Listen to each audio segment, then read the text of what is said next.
Yo, this is Rey Mysterio, and you're listening to another wrestling podcast. Booyaka 619. I'm going to say who this is. There's really no need for an introduction. The beautiful, the lovely, the talented, the smart, the everything. Keep going. The incredible, the bodacious, the radical. I think these are all Teenage Mutant Ninja Turtles terms, but the one, the only, Velvet Sky. Velvet, thank you so much for being here today. It is the 20th anniversary of Northeast Wrestling. You're home away from home. We are here in Waterbury, Connecticut. Can you tell us what Northeast Wrestling has meant to you over the years? Northeast Wrestling is my home territory, and I'm very, very proud to be able to attend their 20th anniversary show.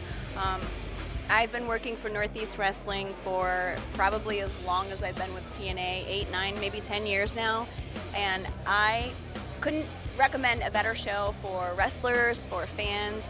Very, very family and fan-friendly, and every show is stacked and packed, and fans never leave disappointed, and I'm so happy to be here, especially on my home territory for once. Thinking back about some of your favorite moments in Northeast Wrestling, do you have any that come to mind right away? Yeah, I mean, I've been with the company since December of 2008.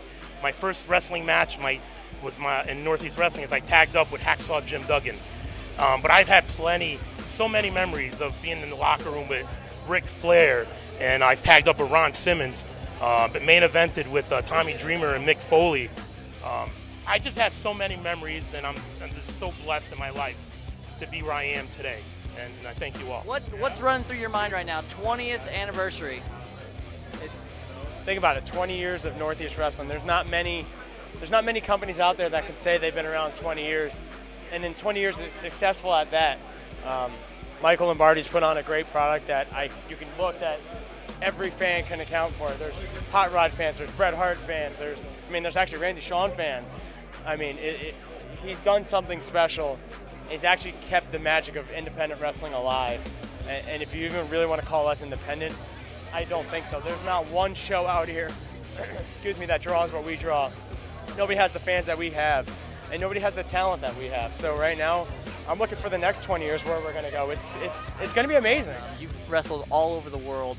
What makes Northeast Wrestling stand out to you as like a good promotion? Well, you know what? I think any promotion in general, it's got to be the fans, man. The fans, they're loyal to their brand, and they're here to support. So, you know, I wish that the best to Northeast Wrestling. I wish that they can have more success like they had in the last 20 years. So let's give them another 20 years to keep going, you know, moving forward. And again, we owe it to the fans.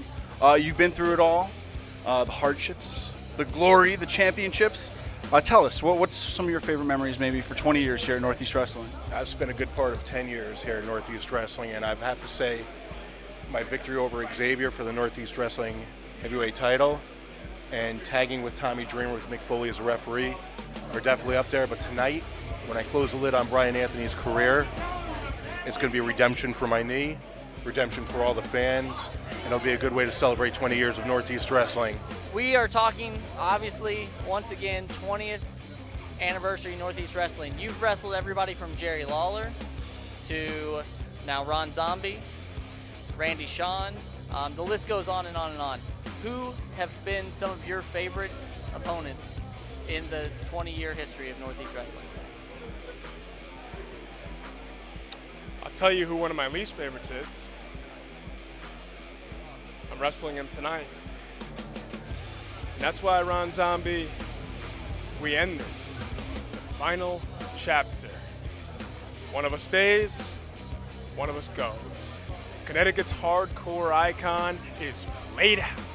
And it's time for the Army of One to bring peace to Waterbury, Connecticut. Northeast Wrestling 20th anniversary. You guys have been here several times.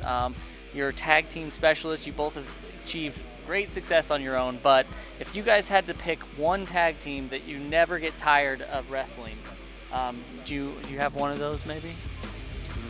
The first person I'd say right now are the Wolves. I love wrestling against those guys. Both Eddie Edwards and Davey Richards are great. If you look back in history, it's hard not to go with Edge and Christian. You know, us, and those guys and the Dudleys all made history. You know, those guys are all great. That's who I would say. Yeah, and I would have to say the Young Bucks, man. You know, we've wrestled them twice, I believe, and what an experience. You know, I'd love to wrestle them many more times. So hopefully that'll happen. You have a little unique piece of hardware on you right now. Can you explain this? The Northeast Wrestling Championship. The Northeast Wrestling Heavyweight Championship. Yes, I do have that, don't I, Steve Credo? That's right. So what's going on with it? What happened? Well, Matt Taven, he found out that the Stamos Syndicate is a lot stronger than he thinks. Left him in the middle of the ring and took this as a souvenir. Can you tell us a little bit about maybe some of your favorite moments of Northeast Wrestling past 20 years? Well, you know, Northeast Wrestling didn't really get good until about 2 years ago when I started here. I'd like to thank myself for my contributions, my cage matches, my many victories, the people that I have impacted both personally and professionally, my stable, my syndicate, me. I'd like to thank myself. I'd like to thank myself for the great Hammerlock Award speech that I gave. I'd like to thank myself for the memories I've given the fans. And I'd like to thank myself for continuing to show up to Northeast Wrestling and entertain these people. I guess you'd call them people. We've been thinking a lot about some of your best moments in Northeast Wrestling. Do you have any that maybe stand out to you as like a favorite opponent or a fun memory that you have? Well, anytime I wrestle for Northeast Wrestling, no matter who my opponent or what the match is, every situation is unique and different. So I appreciate and I have fun in every match that I'm included in Northeast Wrestling. But the one standout match that I had recently, which I'm sure fans will remember, was me versus the Man Scout with Bubba Ray Dudley in my corner.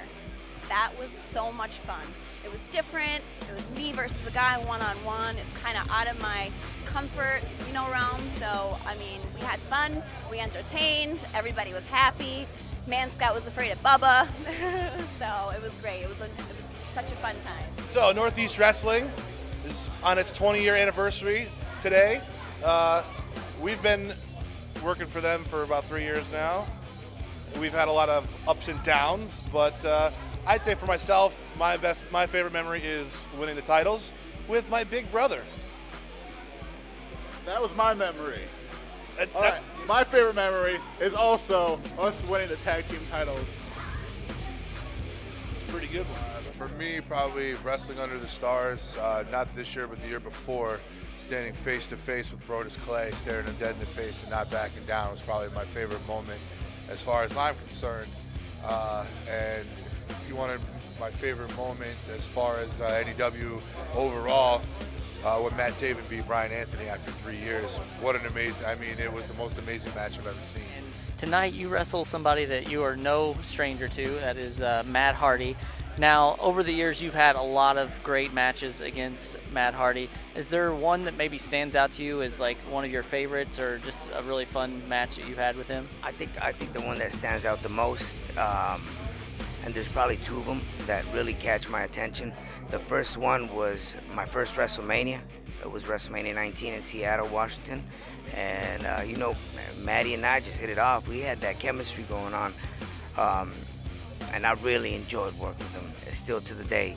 And Anaheim, California, for the Cruiserweight title, when Cruiserweight matches were still around and exciting. We had to put our names on the print, and I think we both did. So most definitely, those are the two that stand out the most, and that I had a lot of fun. It was my beginning of WWE and my first WrestleMania. Now, you guys both have kind of separate but awesome things you're doing tonight. You get to wrestle Rey Mysterio Jr. He had some pretty. I'm not going to say what he said about you, but he said he's coming for you. So, what do you have to say to Rey Mysterio Jr.? I hope he is coming for me. And I don't get the opportunity to wrestle Ray. Ray gets the opportunity to wrestle me, just so you know. I'm getting ready to give him a big attitude adjustment, you know what I mean? I don't know if you paid attention, but at WrestleMania, what was it, 19? It was a long time ago. I beat him. I have more wins over Rey Mysterio than he does over Matt Hardy, and tonight's not going to be any different. You know what I mean? I'm going to go out and twist the fade his ass through the mat. 1, 2, Trey. That's a Matt fact, by the way. And, Jeff, you get the privilege to referee. This is something that we don't get to see a lot of, Jeff Hardy refereeing. Ron Zombie versus Brian Anthony in a casket match. Have you been watching a lot of refs to try to figure out how to, get in the zone? I have been, and I'll be in my zebra colors tonight. I had a chance to referee at Bound for Glory, and tonight's my second chance to referee a coffin match. Talk about extreme. I'm going to call it straight down the middle, whatever that means, and make sure somebody ends up in that coffin. Absolutely. Well, we want to thank you guys so much for joining us. Nothing but success for you guys in the future. You're one of the all-time greats, so thank you so much. Thank you so much. Thank you.